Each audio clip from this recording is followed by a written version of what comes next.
કે હવે પાટીદાર સમાજ પરસોત્તમ રૂપાલાના સમર્થનમાં સામે આવ્યો છે અને આજે સાંજે પાટીદાર સમાજની જે જુદી જુદી સંસ્થાઓ છે એ સંસ્થાના પ્રમુખો રાજકોટમાં સાપરની અંદર એક બેઠક કરવાના છે। નમસ્કાર દર્શક મિત્રો, ભારતીય જનતા પાર્ટીના રાજકોટના ઉમેદવાર પરસોત્તમ રૂપાલાનો જે વિવાદ છે એ આજે 12 દિવસ થયા છતાં એનો હજુ અંત આવ્યો નથી। ગઈકાલે ભાજપ અને ક્ષત્રિય સમાજના સંગઠનોના નેતાઓ વચ્ચે બેઠક મળી હતી, પણ એ બેઠક નિષ્ફળ થઈ। હવે આજે શું નવા ડેવલપમેન્ટ થયા છે એના વિશે હું તમારી સાથે વાત કરીશ। મારું નામ રાજેશ શાહ છે અને તમે જોઈ રહ્યા છો ખબરછે.com। દર્શક મિત્રો, 23 માર્ચે પરસોત્તમ રૂપાલાએ એક સભાની અંદર એક એવું નિવેદન આપ્યું કે જેને કારણે ક્ષત્રિય સમાજ છંછેડાઈ ગયો હતો અને છેલ્લા 12 દિવસથી આ વિવાદ ચાલી રહ્યો છે।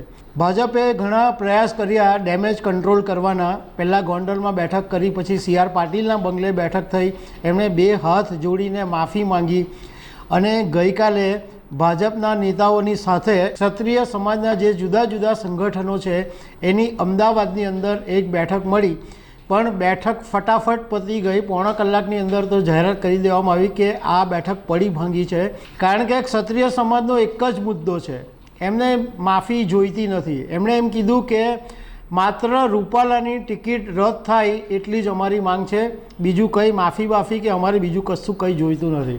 હવે ગઈકાલે જ્યારે ક્ષત્રિય સમાજે ના પાડી અને મિટિંગ પડી ભાંગી ત્યારે ઘણા બધા સવાલો ઊભા થઈ ગયા કે હવે શું થશે? હવે શું ભાજપ પરસોત્તમ રૂપાલાની ટિકિટ કાપશે કે ક્ષત્રિય સમાજને મનાવવાના પ્રયાસો ચાલુ રાખશે? બીજું, અત્યાર સુધીની જે વાત થઈ એમાં એક વાત સામે એ આવી રહી છે કે અત્યાર સુધી હાઈકમાન્ડે આ બાબતે કોઈ પણ નિવેદન નથી આપ્યું। સામાન્ય રીતના કોઈ લડાઈ હોય તો પહેલાં સ્થાનિક લેવલે પતાવવામાં આવે અને જો એ વાત વણસી જાય તો હાઈકમાન્ડ વચ્ચે આવે અને એ વાતનું સમાધાન થાય, પણ આજે 12 દિવસ થઈ ગયા પરંતુ હજુ સુધી હાઈકમાન્ડનું કોઈ સ્ટેટમેન્ટ આવ્યું નથી કે કોઈ રિએક્શન પણ આવ્યું નથી।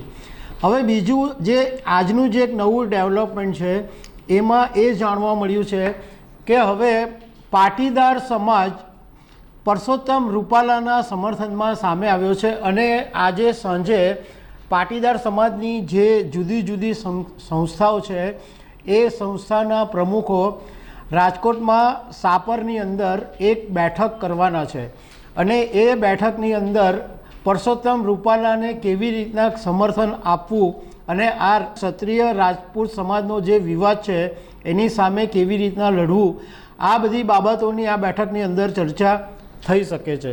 બીજી એક વાત એ સામે આવી છે, આ ચર્ચા છે એ સાચી હોઈ શકે નહીં એ ખબર નથી, તો એક વાત એ સામે આવી છે કે પરસોત્તમ રૂપાલાને કદાચ વડોદરામાંથી ટિકિટ આપવામાં આવી શકે છે।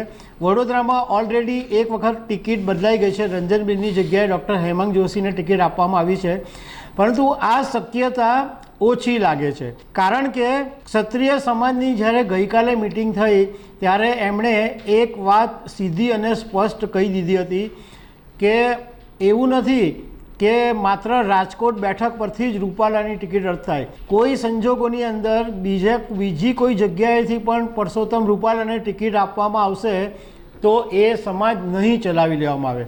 એટલે બીજી કોઈ જગ્યાએ પણ રૂપાલાના ચાન્સીસ અત્યારે ઓછા લાગે છે। બીજું કે રાજકારણના જાણકારો પાસેથી એવું જાણવા મળ્યું છે કે હવે આ જે ક્ષત્રિય સમાજનો જે 12 દિવસથી વિવાદ ચાલી રહ્યો છે એ આજે નહીં તો કાલે વધારેમાં વધારે 48 કલાકની અંદર આ વિવાદ ઉકેલાઈ જશે, કારણ કે સંભવતઃ પરસોત્તમ રૂપાલા પોતે જ મેદાનમાંથી ખસી જાય એવી સ્થિતિ ઊભી થઈ શકે છે। બીજું એક નવું જે ડેવલપમેન્ટ આજનું એ છે કે ગુજરાતના મુખ્યમંત્રી ભૂપેન્દ્રભાઈ પટેલ દિલ્હી ગયા છે અને જોકે એ તો ભાજપનો જે ચૂંટણી ઢંઢેરો છે એમાં સામેલ થવા માટે ગયા છે અને પરસોત્તમ રૂપાલા પણ દિલ્હી ગયા છે।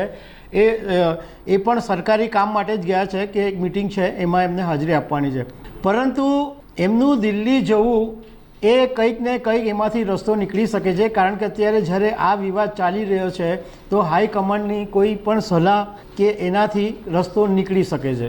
બીજું એ પણ જાણવા મળ્યું છે કે અત્યાર સુધીનું જેટલું ડેવલપમેન્ટ થયું, એટલે 12 દિવસમાં ક્ષત્રિય સમાજનો જે વિવાદ ઊભો થયો, જે સંસ્થાઓના નિવેદનો આવ્યા, કોણ શું બોલ્યું, એની અંદર કોણ ખેલ કરી રહ્યું છે, આ બધી જ બાબતોનો એક વિગતવાર રિપોર્ટ હાઈકમાન્ડને મોકલવામાં આવ્યો છે.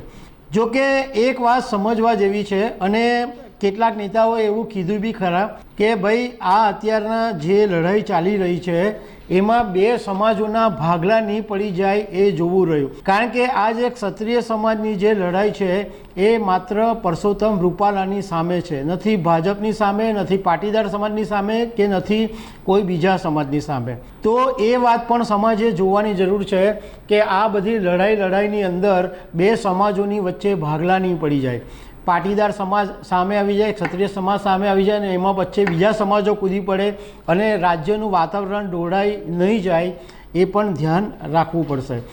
દર્શક મિત્રો, ગુરુવારે બપોરે પરસોત્તમ રૂપાલા દિલ્હીથી અમદાવાદ એરપોર્ટ પર આવી ગયા હતા અને એમણે મીડિયા સાથેની વાતમાં એવું કીધું છે કે આ જે આખો મુદ્દો છે એ ક્ષત્રિય સમાજ વિરુદ્ધ પાટીદાર સમાજનો બિલકુલ છે નહીં, અને એમાં કોઈ પાટીદાર સમાજ પણ જોડાવાની વાત નથી. બધા જ સમાજ અમારી સાથે છે, પાટીદાર સમાજ પણ અમારી સાથે છે, ક્ષત્રિય સમાજના ઘણા બધા આગેવાનો પણ અમારી સાથે છે.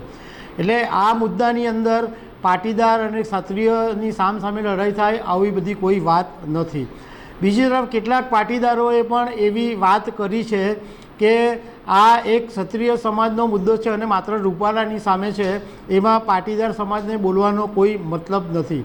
એટલે અત્યારે એવી જે વાત ચાલે છે કે ક્ષત્રિય સમાજ વર્સિસ પાટીદાર સમાજની લડાઈ ચાલશે, તો એ વાતમાં કોઈ તથ્ય નથી એવું ઘણા બધા પાટીદારો કહી રહ્યા છે. Thank you very much.